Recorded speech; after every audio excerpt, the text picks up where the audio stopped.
Lydia. Welcome to All Over Again podcast. I'm so excited you're here. Thank you so much, Natalie. I'm so excited to be here. So I have so many questions for you. But before anything, I know that everyone is going to want to listen in to our conversation. So I thought that the very first question I should ask you should be, how do you immediately garner attention of a room? Well, if I'm standing backstage, the first thing I think about is that I have to bring the energy I want from the room. So I'm usually walking on stages that could be anywhere from 200 to 7,000 people. So when people see me come out, they need to see me come out. So for me, that's really thinking right before I go out there, how big is your smile going to be? How much energy are you going to show them? Are your eyes going to light up? Are your hands going to be ready? And I think all of those things show the audience what I want them to see, which is that I'm going to be up there to entertain them. And that's a really important part for me, to show up in the way that I want to be seen for the amount of time I'm going to be on stage from that first moment. And you have a story about how that came to pass, that you figured out how to garner everyone in the room's attention. Would you mind sharing about that? Yeah. So when I was writing my first book, which is called The Most Powerful Woman in the Room Is You, the editor said to me, listen, we understand that you work for Christie's auction house. Like, you get a gold star, you work for this amazing auction house, but I want you to write a book that is for the young girl from Lake Charles, Louisiana, which was me, about how you got there. And what I really like to think about storytelling is that you need to bring people in through your own eyes. And so in the first chapter, I talk about what it's like to stand backstage when the room is completely black and look out and see 500 pairs of eyes staring at a movie that is about to end. The lights are going to go up and I'm going to go out there. And so if you don't like public speaking, this story probably makes you feel a little sick. And I feel like that's really funny because I'll be backstage with people who are notable celebrities and they get very, very nervous right before they go on stage. And so I like to think that there has to be something that almost transfers your energy from that fear-based energy to excitement. And for me, without even realizing it, from very early days, I would bring out my gavel because I'm an auctioneer, and I would slam it down 3 times. And I had a guy say to me about a decade into my career, you should patent that move because every time I hear that gavel strike in the middle of a crowded room, I know it's you going up there. And it occurred to me that it had almost become like my Dumbo's feather, right? It was that thing that I clutched onto and I would sort of twist it around in my hands before I went out. The minute I slammed it down 3 times, I was transformed into that person who was ready to take on the stage. And so in the first chapter of the book, I say to people, what is your strike method? What do you use to make yourself feel confident? And for me, it's that gavel. Now that I've been doing this forever, the gavel's taken on many forms. I mean, most recently I had to use a hockey puck because I was at a hockey rink and my gavel doesn't have a handle because I broke it off the first time that I used it. So it rolls away a fair amount.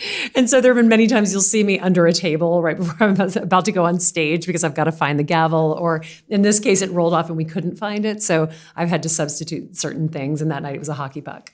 What's something that you tell someone who is nervous to go on stage? The audience wants you to succeed. People walk out there looking at them thinking everybody hates them, but trust me, nobody wants a bad public speaker. People want you to look good on stage. They want to be entertained by you. And that doesn't matter if you're doing a dry presentation or a speech that's going to go on for an hour. People are there ready for someone who's a good public speaker. Think about the inverse of that. If you've ever been anywhere in your life where someone's giving a speech and they're not good at it, you don't hate them for being bad at it. You just feel badly for them, right? Totally. Or tune out. Yeah. So instead of walking out there and looking at these eyeballs thinking, oh God, this is what they're thinking, think that they're your biggest cheerleaders. They want you to do a good job. They want to see you succeed. And if you're a nervous public speaker, just tell them. People love to root for the underdog. So if you're not a good public speaker, walk out and say, you guys, I'm incredibly nervous. I mean, the crowd will rise to meet you wherever you are. I love that. Because I think secretly we sort of harness these ideas of what do I need to do to make myself feel comfortable and feel like I've got this, right? Yeah. Like I've heard it all. I've heard of, I'm sure you have too, like imagine everyone is naked. Yeah. Or imagine. I still don't understand how that's helpful. I don't either. In fact, I think it's scary. Yeah, exactly. I think that would actually make me horrified, especially because most of the people that I would be seeing are much older than me. So many questions. Yeah, you might get distracted in a not so great way. Right. Yes. Or imagine cabbages was another one that a friend told me, and I was like trying to figure out how to actually make that so. But in any case, I like this method, and I think that that's important. I think it's important to be able to figure out that the audience actually wants you to succeed. And if it's more than fake it till you make it, it's just being authentic. And so do you feel like you've come to where you are because of just being you and showing up as you and being authentic? Absolutely. I think that was probably my biggest takeaway. And again, in my first book, I write this chapter called Sell as Yourself, where I trained to be an auctioneer when I was 24 years old. And I was working for Christie's at the time. They had tryouts for everyone in the company. And everyone was a guy, like the whole audience. The whole auctioneering team was made up of men. And so I went down into the sale room to try out, and it was just this really interesting thing. I was doing what I had seen, and the only thing I had seen were British men taking auctions. That was the penultimate. There was this incredible auctioneer named Christopher Burge, who was in his 60s, who would stand up there, and he was always in black tie, and he was so genteel and lovely, and he was the top of the top. And so when you see someone who's so good and you're young and you're trying to find your own way, you're emulating the top of the top, right? So all of us would use these phrases like shall and all of this sort of affected speech because that's what he did in his own natural state, which is why he was good. But it doesn't reflect well on a girl who's in her 20s standing up there using words that don't really or should not be coming out of her mouth, honestly. And so I tried out, and I certainly had something on stage. I was always in the community theater. I love to sing. I have no fear of being on stage in that way, but auctioneering is wild. You're getting up on stage with one sheet of paper for a charity auction that has basically 4 different items that you're going to sell. And they're like, can you make $5 million? And you're sort of like, I don't know. I guess I'll try. Now I look at it, I'm like, yeah, no problem. But when I was first starting out, it felt completely unnerving. And so I defaulted into that very British statesman affected tone. And I made it through tryouts, but then when I took that same affected personality on stage, people just didn't listen because I think they knew it wasn't who I was. And they were like, what is this? And then over the years, it's like anything. I always say being an auctioneer is not dissimilar to stand-up. You just kind of get beaten up by the crowd until the point where you almost create this Teflon skin and you really try to figure out what works. And what started to work for me was me being myself, me being a woman in her late 20s who was doing a job that no one had ever really seen a woman in her late 20s do. And so at first they were like, what is this? But then with the jokes and with the humor and with the charm, those are all things that are part of who I am. As those became more evident on stage, the audiences started to pay attention. And then the audiences really started to like it. And so that gave me more confidence, which is ultimately how I ended up taking over the auctioneering program for Christie's and teaching all the charity auctioneers for almost a decade. And there's a turning point story. Would you mind sharing about the moment where you realized that you needed to just be Lydia? Yeah, absolutely. In the book, I write about this Saturday morning when I'd woken up and I said that I was ill, but honestly, I was too embarrassed to say it when I wrote my first book, which going back to confidence and how it evolves over time, I was just really hungover. I was sick, but I was sick because I was hungover and I could barely get out of bed. It was like a late 20s. I'd been out all night, hangover, and I woke up and I just felt absolutely wretched. I tried every other auctioneer. Everybody was busy. It was a Saturday night. And I've always felt that if I make a commitment, I show up. I don't care. To this day, people are like, why didn't you just not go? I'm like, I couldn't not go. And so I crawled to the Central Park Boathouse and I sat on stage, literally in a chair. My body was physically shaking. I felt so awful. Everyone's been there, I'm sure. And I got up at the podium. And unlike all those years before where I pretended to be this sort of older British male, I just kind of dove into this story about being in my late 20s and having been broken up with by a guy who I thought I was going to marry, because the first thing I was selling was the opportunity to be at the house of a woman who I'd been seated next to the day after that breakup. And she was so nice to me. I was in charge of the lunch. She was one of Christie's biggest clients. I sat next to her and I cried the entire lunch. I think she started off by saying, so how's everything going? And I just started crying. And it was the kindest thing. And I was looking at her and I just had to tell the story to the crowd. And instead of the crowd just, turning away as they had done night after night for many years, they all listened. And then when I gave the punchline was, I'm sure you're going to have a great time seeing her art collection and having dinner, but let's be honest, if you're seeing a therapist, you should save your money and go to her house. She had me patched up in an hour. And the audience, they kind of chuckled, and laughter on stage is infectious. And laughter, as someone who makes people laugh, is incredibly addicting. And so that was my first true aha moment where I was like, wait a second, I'm doing this wrong. I'm a charity auctioneer. I'm not selling Picassos. I'm selling, a house in Mexico or a puppy at 11 o'clock at night that nobody really wants. Like, let's make it about the audience and let's make it fun. And that for me was the aha moment. And it was really a turning point. And now you are selling the Picassos, and I sell everything. Confidence, right? You have that built up confidence. I love that story. I think back to what it would have been like to have been in that audience. I mean, I wouldn't have been because I was not old enough or wouldn't have had the money, just saying. But it's incredible to think about that moment where you were just exhausted, but you showed up and you were yourself, your authentic self. People wanted to hear your story. So I feel like that's the moral of the story. Be yourself and tell your story. Yeah, it's very true. Absolutely. And I find even now when I get on stage, I was on stage 6 times last week, and every single night's different because I arrived there differently or something happened during the day that was different.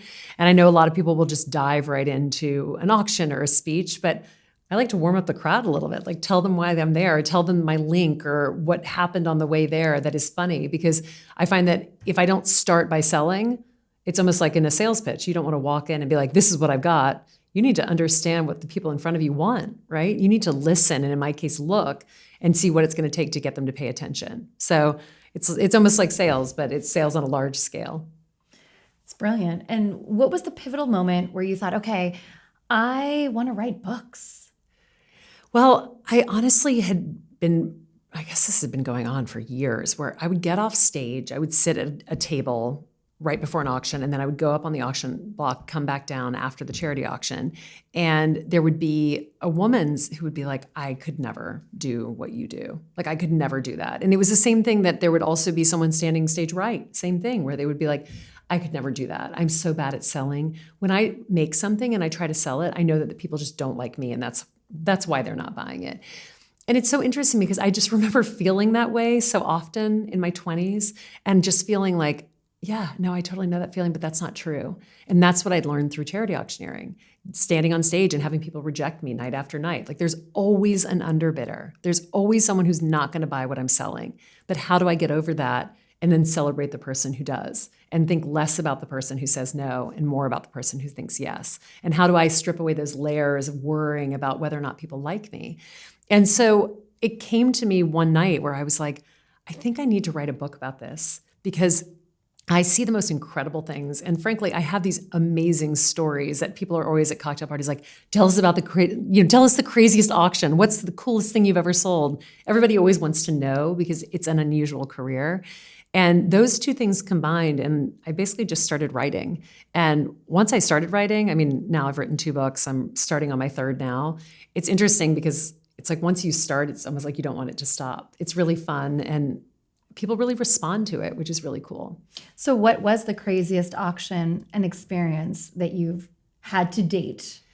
I always go back to this amazing auction at Madison Square Garden where I was selling Bruce Springsteen's guitar, and he was standing behind me on stage, and he kept throwing in things while I was selling his guitar. And it started off as just his guitar, but we were already up to over $250,000 just for the guitar that he was playing. And he threw in a plate of his mom's lasagna, and the bidding keeps going. And then he threw in a ride on his motorcycle, and then it kept going. And then the final thing was that you could go and sit front row at I guess it was his concert at the time, but then you could also go backstage and hang out with the band.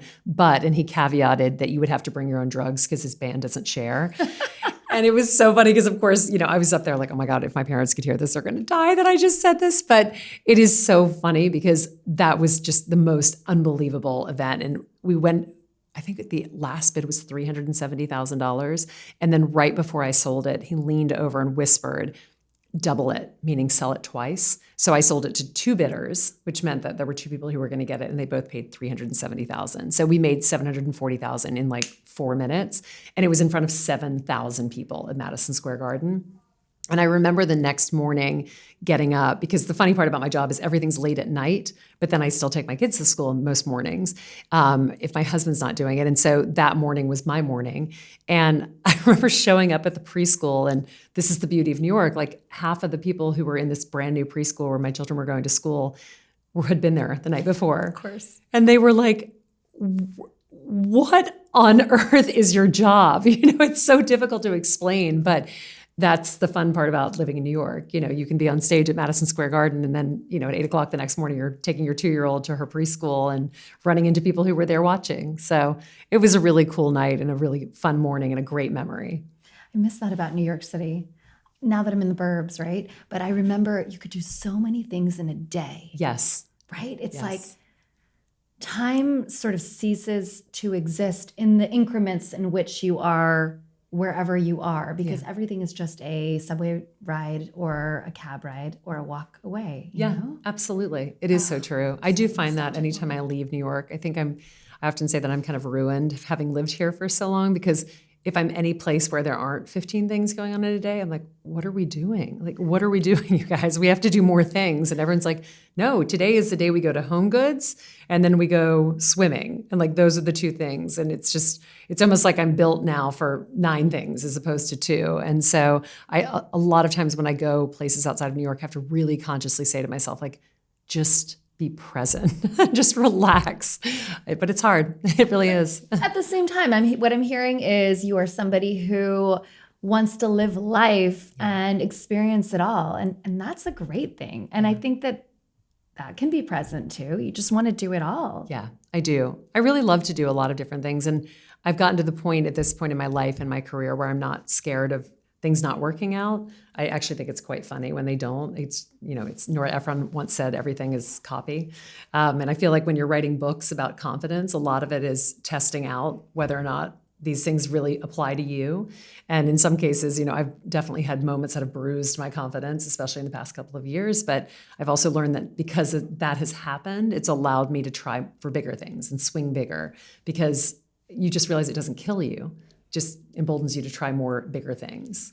And I think I've heard you say something about find the fun in failure. Yeah, find the fun in failure. Like, fail away. Who cares, This is true, but when you're in it, it feels so hard. So what would be your advice? Tell everyone. One of the first things I do after I swallow my bruised ego is call my sister, because my sister loves to make fun of me. And so I call her, and then she just laughs and laughs and laughs. And she'll come up with something that's like twice as bruising, but also funny. And it makes me laugh at myself. And then I'm like, stop taking it so seriously. No one cares. So I'll give you an example. So hopefully this will embolden everyone to try. So we talked about the strike method earlier. So I launched this strike method necklace. I've always wanted to do a jewelry collaboration. And I have a really good friend named Mignon Gavigan. Her name's Maggie, but her company's called Mignon Gavigan. And I wear pretty much her jewelry all the time. I love her earrings. They're big statement pieces. If you're in Tribeca, it's like a Tribeca staple. We're all wearing pretty much the same thing.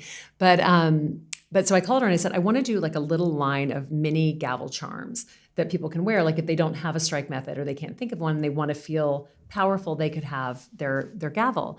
And I said to my husband the night before they launched, listen, we need to figure out like a default email, because I don't know what I'm going to do when all the orders come and I sell out, because I only have 100. And he was like, yeah. My husband, God bless him, is like along for the ride. He's just like, whatever. He's like, no one should ever bet against you. Like, that is the truth. But like, she'll just try a million things. And so the next morning I launched it. It was International Day of the Girl. My daughters both had one, and they'd worn them for this little cute video. And I just like sat back and waited to crash the website. And I think it was like the first day, I think I sold like 20, and then it just fell off a cliff. So if anyone needs a strike method necklace, feel free to visit my website, because I have about 40 sitting under my bed. I gave some away at my retreat. But anyway, so, everybody at first was like, how did the necklace sales go? And they're like, it was great. It was great. Not true. And then I told my sister, we were on a run, and I said, yeah, I was like, I kept thinking it was going to be like crack, crack, crack. And she's like, maybe it's more like a ting, ting, ting. And it just made me laugh so hard. And she's like, maybe it's not that it's like this huge thing where you're cracking it down. Maybe it's just that you're chipping away at things. Right? I love that. And so that's what I mean about a great finding the fun in spin. failure. Exactly. Like it's not, and now I can tell that story and it makes me laugh. It will definitely be in my third book because it's a funny story. But yes, like we're all chipping away. It's never about the big win. That's not the way it works for any of us. It's literally about chipping away and putting in the time and doing the small. And that's where the big things come. Yes, I love that. That's a great story. So earlier you had said something about, there was a couple of nuggets that I wanted to touch on. One was believe someone when they tell you who they are, right? I think that I recall you sharing that if someone was saying that, oh, I'm a terrible salesperson, I'm a terrible this, that, and the other, that you automatically thought, okay. Well, I said this in the speech that you were at up in Greenwich a couple of weeks ago, because it's something that I found to be so true, that people believe you when you tell them who you are. And so often we use words about ourselves that are so unkind. And frankly, they're not even true. But we use them so liberally without realizing that we are the people who tell other people how to think about us. Sure. We use the words we want other people to think about us. And, as it pertained to my first book, The Most Powerful Woman in the Room Is You, when I wrote that title, the biggest takeaway for me was that all of a sudden, if there was a speech about powerful women, they wanted me to speak. And if I wasn't invited to speak, people were horrified because they thought that I should have been there. And I remember laughing and being like, I certainly don't have the title, The Most Powerful Woman. Oh, wait, yes, I do. Because I told everybody that's who I am. So now I have to be that person. Right. And I have to step into that role. And I think it's a two-way street. It's a first of all, it's a self-fulfilling prophecy, because if you say that you are that person and people expect you to show up as that person, you will become that person because you don't want to disappoint other people and their expectation. You're this amazing person. But I think on the other side too, if we train ourselves to think about ourselves the way we want other people to see us, then they will see us like that. So be careful when you tell people that you're not good at something. Be careful when you tell people what you aren't. Instead, I would say, think carefully about what you say to people. If someone says to me like, Lydia, I hear you're an incredible auctioneer, I just say, thank you. I believe I'm an incredible auctioneer. I've put in 22 years into this practice. If I get on a stage, I will make a lot of money for you because I know what I'm doing. And now that you guys have heard that, you will believe what I just told you. If I had said, when someone said that to me, oh, no, there are people who are much better than me, you would believe that too. So think about what you're using as a word to describe yourself, as words, as phrases, because people believe you.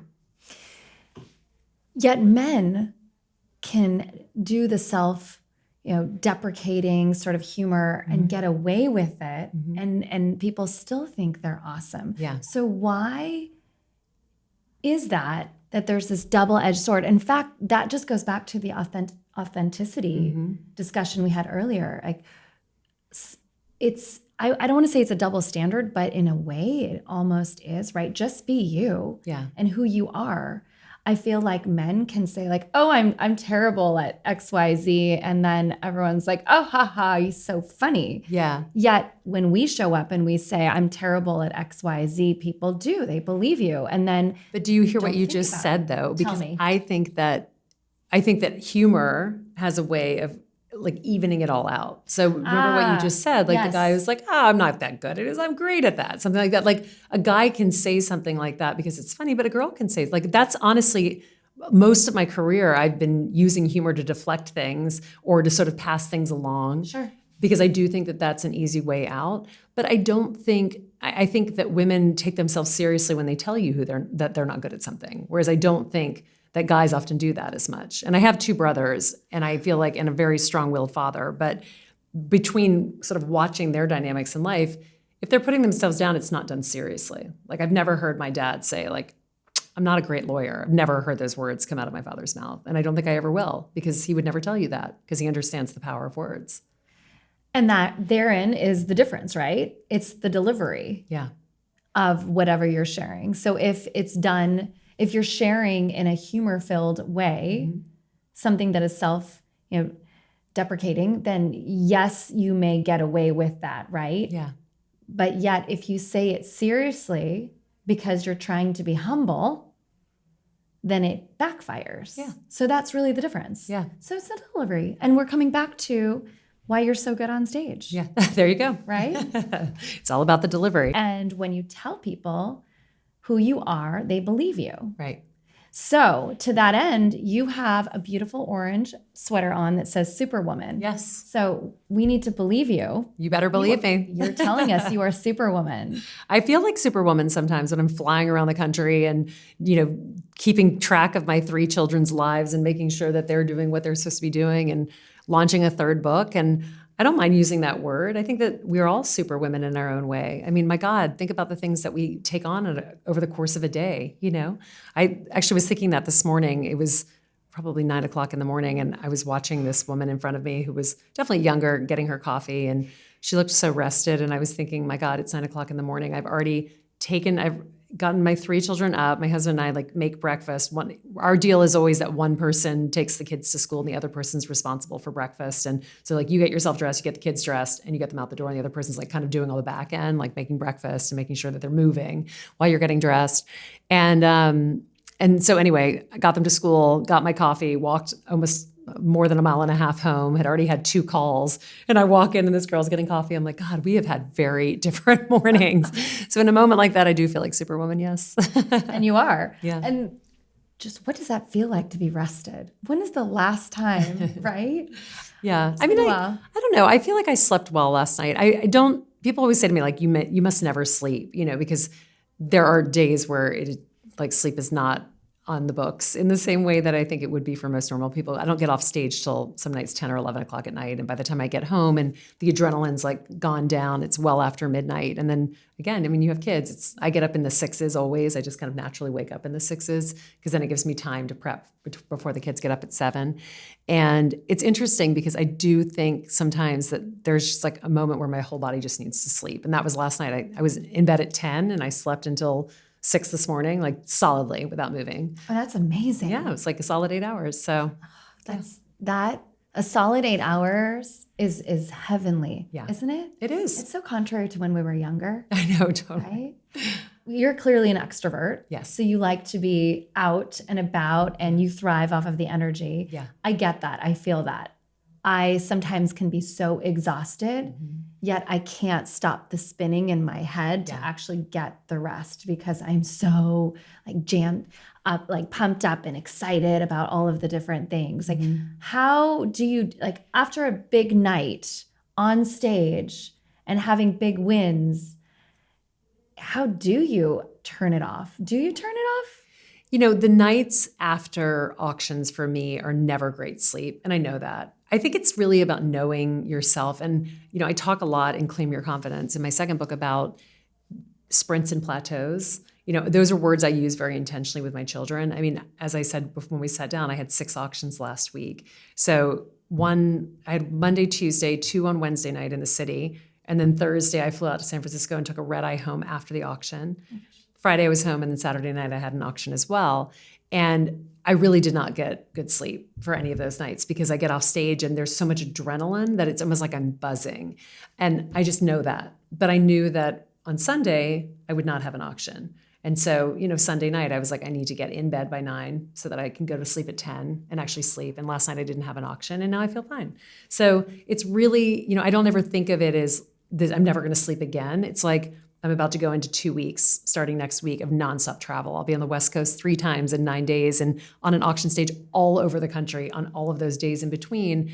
Those are going to be a tough 2 weeks, and that's okay because after that I can sleep again. So it's just that I have to always think to myself, yes, you're tired now. You will not be tired forever. You will be fine. Just keep moving forward. And that's really part of it. And you know your body. So you know what you need to do to persevere. Yeah. Exercise every single one of those days, which I know people think is so insane. But again, that gets me ready. It gets my body ready. It gets me sort of my mind back and sharp to where it was because it always feels a little dull the morning after a long auction. You exercise every single day? I try to exercise pretty much every day, yeah. Amazing. So what do you do? I mean, everything. As I said, I walk home from dropping off my kids every morning that I do. So that's probably most days of the week. And it's about 1.5 miles. And then typically I'll just jump on a SoulCycle bike at an equinox, because the beauty of living in New York, for those of you who I know don't, I feel like people have their mixed reviews of New York, but one of the things I always love about New York is you pass a lot of things on your way home during a 1.5 mile walk. And I'm a member of Equinox, so I can pass 3 gyms on my way home. And I just jump on a SoulCycle bike whenever I'm feeling ready in one of those gyms, not as a class, but just on my own. And then I go home and I sort of like change. And then if I don't do that, I'll go for a run. And when I'm in a different city, I always bring my shoes. Like I always bring my running shoes, because there's always 20 minutes. It doesn't have to be long. People always think, oh, I've got to set aside this time. You don't. You can literally jump on a bike for 20 minutes. You can go for a 20-minute run. It clears your brain and gets those endorphins running again. And that is such the beauty about, right, the travel, fitting it in, finding a ways to fit it in, and making the time for yourself, because that's loving on yourself, right? But also, you said the walking in New York City. You have to walk everywhere. If you want to get anywhere on time, you're going to have to commit to walking somewhere, because all the other modalities are not always very reliable, right? Yeah. So it's something that I miss terribly.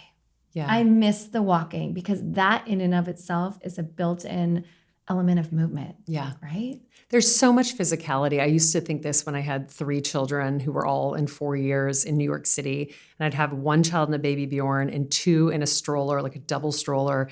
And just walking over pavement and into a street, especially during the winter. I mean, in many cases, you'll see moms who are literally like going through snow, pushing the back of the stroller while another mom has stopped to help them pull it over. I mean, there's so much physicality to being in a place like New York. And, we take the subway to school every morning. And so it's down a flight of stairs and up a flight of stairs. And then, for me, it's another 1.5 miles home. And it's just, I don't know, I love it. I feel like my body's always moving. I always say if we take any amount of time outside of the city, when we come back, everybody has to get back in city shape. It's true. It's like your feet aren't used to walking 1.5 miles in flat shoes with no support. Like that's a uniquely New York thing, or a city thing, where you just walk for miles in shoes that are not tennis shoes, Yes. And you can spot out who is and isn't from the city based on how quickly they walk. Absolutely. Absolutely. You'll see, even if you have nowhere to go, there is something in your step that makes it look like you do. So true. And it's so funny. I grew up in Southern California, so I would make a lot of trips back. And I still remember every single time I go back and then come back to the area, but New York City in particular, I'm always smiley and saying hi to random strangers. Oh, yeah. And everyone thinks I'm crazy. Totally. It's something that I have not been able to shake after, I don't know how many years it's been, 15, 16, 17 years. Mm-hmm. I still can't shake the making eye contact with someone and saying hi and smiling. Okay, I'm not right now. I haven't been back to California for a bit. Yeah. But it happens inevitably, at least for that first week after I'm back. But I don't think that that's a bad thing. I mean, look, I'm from the South, and it takes me 3 days to get back into Louisiana speed. I'm always like, okay, let's hurry. And then eventually I'm like, where am I rushing? Like, it's fine. Just you don't have to rush. Nobody here is rushed. Like, relax. But I do often in New York feel that there is nothing quite as disarming to people as if you give them a huge smile. And like, I talk to everyone. So just like an aside as they're walking through the door, or something as we're getting onto the subway. And, it is amazing because people aren't used to it. So I think they find it similarly disarming, but also I think it's sometimes charming too, if said in the right place. And I think it makes everybody happier. I do think positivity is something you can pass along very easily. I would say to anyone who's listening to this, like, go to your local coffee store in the morning and make eye contact with the barista who everybody else is grabbing drinks from and huffing and puffing because they're, name the milk and the spice and whatever is being thrown in there is not exactly what they want. And just watch how much they light up when you say, thank you so much, have a great day, or just make eye contact and say thank you. And then how that then in turn goes to the next person, because they will look at the next person and smile at them. So positivity is not something that you necessarily do for yourself. And if you're having a bad day, I sometimes find doing that experiment really helps me lift my own mood, because you can really watch that chain reaction. And the world needs it more than ever, right? The positivity is so important, and it doesn't take much No. to be kind. I still can't wrap my head around everything in the world that's happening, because I feel like I am surrounded by kindness. Mm-hmm. So I get confused easily by these people who are not very kind. And maybe we just all need to be kinder together. I don't know. But I agree. The little bits of positivity with your barista, and helping someone. I mean, if someone is having a hard time, or, looking at their phone, aka map or whatever, like, help them out if you can. It's not that, let's, deconstruct the story that New Yorkers are mean people. Yeah. Right? Absolutely. Well, I mean, most of us didn't really come from New York anyway. This is true. Just like in LA. Yeah. This is the same thing. So it's very true. Okay, so we have to get going. So I have 2 questions. Yes. Is that okay? Yeah. All right. Okay, so I have had this habit lately in the last year, when I'm reading a book, not doing Audible, but reading a book, which I've gotten more into. I read the last chapter first. Oh, Lord. I really appreciate that for many reasons. One, it tells me like how deep this is going to go, right? Whether I want to continue. And I think it makes me want to go back for more, because I want to learn about all the things that led up to that point. So it's really strange, because spoiler alerts have actually become something that I really enjoy. I don't know. Maybe I've become less of a person that's excited about spontaneity of things. Maybe. But in any case, so I did just that. I read the last chapter of your book. And I know that this was a very pivotal moment in your life. Yeah. Would you mind sharing about your experience and the life before that last chapter, and what life is like now? Yeah, absolutely. So, I mean, for anyone who hasn't read Claim Your Confidence, the last chapter of my book was written about 2 months before the book was. And you will read the book. Yes, when you read Claim Your Confidence, I will give you a spoiler alert for the last chapter. So the last chapter was not written when I was in a horrific car accident with my family, with my 3 children and my husband, on Halloween of 2021. I'd finished 11 chapters of the book, and the thesis of Claim Your Confidence was always that you become confident not by living a safe life, but by living a life where you try different things. Because at some point, if you've done that enough, it doesn't matter what happens to you, because you'll be confident on the inside. And it almost felt like the last chapter for me was really testing out the thesis of the book. So we were coming home from a Halloween party, and someone coming in the opposite direction on a parkway lost control of her car, flipped the guardrail, and basically hit us head on in the other direction. And we were in the left-hand lane, and we were going, 60, 65 miles an hour. And so the car kind of came spinning through the air. I never really saw anything that I could tell you about. I don't know how many memories have been made up over time just because of hearing from my husband or my children, but I don't recall. I was looking down at my phone at the time, and I heard my husband scream, "Watch out." And I was knocked out. I came to, my husband was slumped over his chair. And then, there are levels of coming out of something like that where I'm trying to figure out what's going on. Where am I? Who am I? What is this? And then all of a sudden I hear my children screaming my name at the top of their lungs. And also during that time, I'm realizing I can't breathe. I can't feel my body. I can't see anything out of my left eye. And it's all really detailed in the chapter, what kind of happens in those moments. And then the moments that come after that, where ultimately my husband came to, thank God, and came around to my side of the car and realized that I couldn't get out of the car because my entire body was completely numb, and was able to get my children out with broken bones and realizing that they were all alive. So just the levels of prayer and the levels of like, oh my God, I can't believe this is happening. What is happening? But then also having to go to a place very quickly where I had to think to myself like, okay, I can't feel anything. So there's a very strong chance that I'm paralyzed right now. I can't see anything out of my left eye. So I likely have lost an eye or my eyesight in my left eye, because it was like a kaleidoscope at that point. And then, the ambulance shows up after what felt like an eternity. And sort of pulled me out of the back of the car. And then I just went into shock and eventually wound up at the hospital.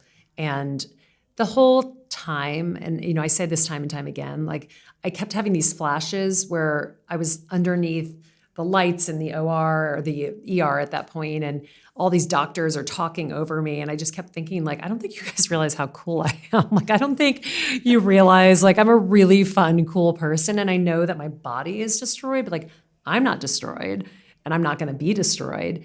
And I think at that point, your body's in such shock that it allows you to kind of almost mask the pain.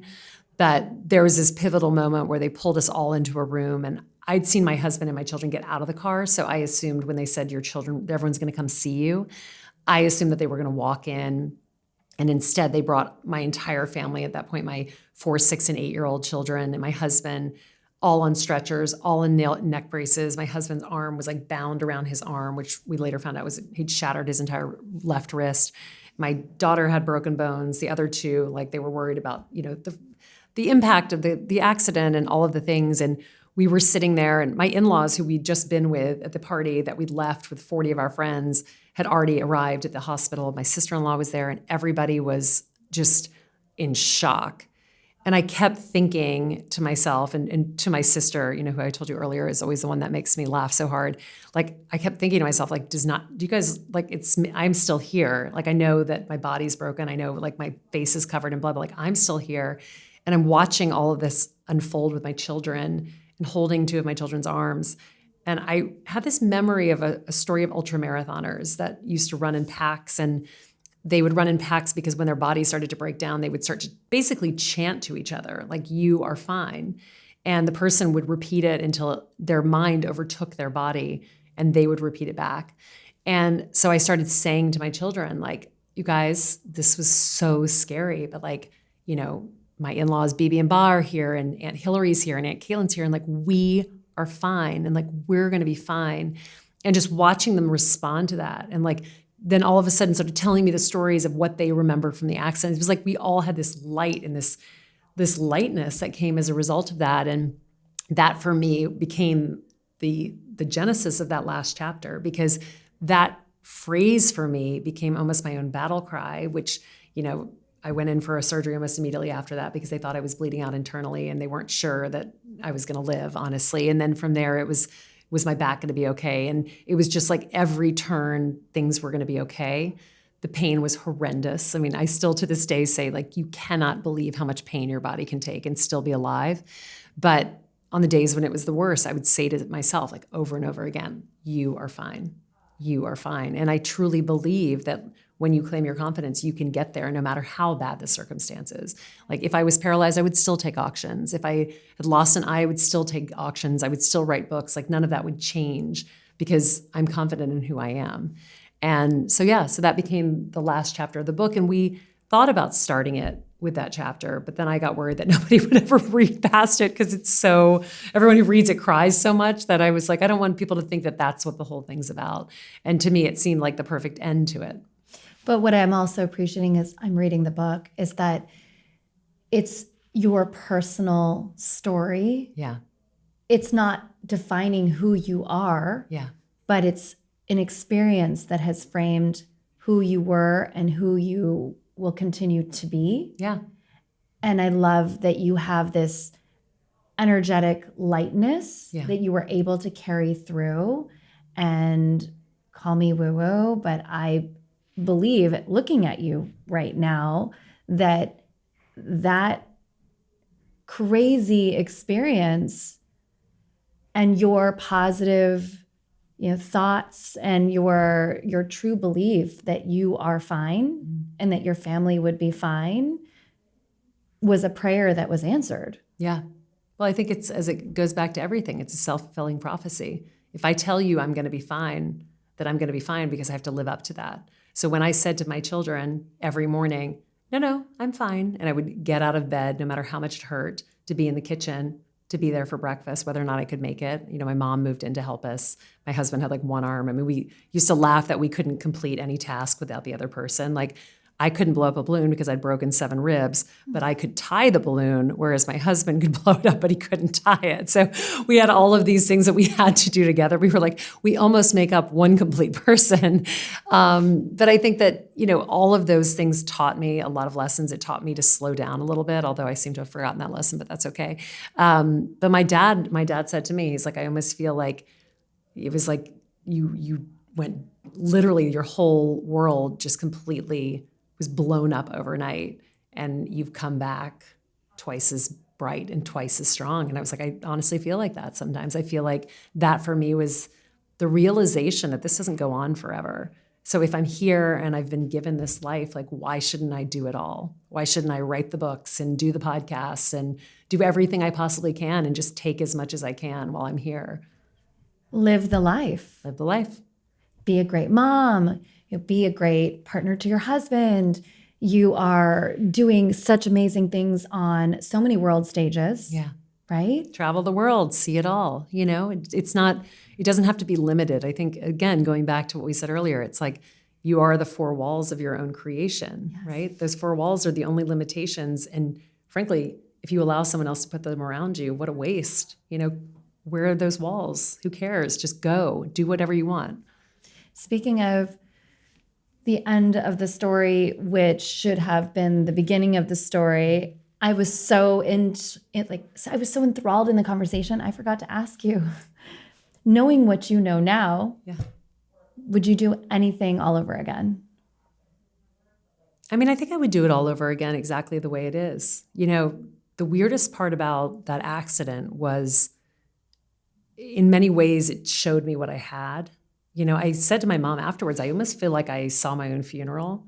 And I was like, my God, I have the most amazing friends and like the most amazing life. And like, look at this. I mean, it was really unbelievable. I feel like so many people can go through life not realizing their friendships, the deepness of their friendships. Like, to this day, I will never forget, and I don't have any of these messages anymore because I listened to them about a month after the accident, but we left that party. My husband called to be like, Lydia's going to the hospital. We don't know what's going on. And my friends were calling my voicemail and leaving these messages as if I died.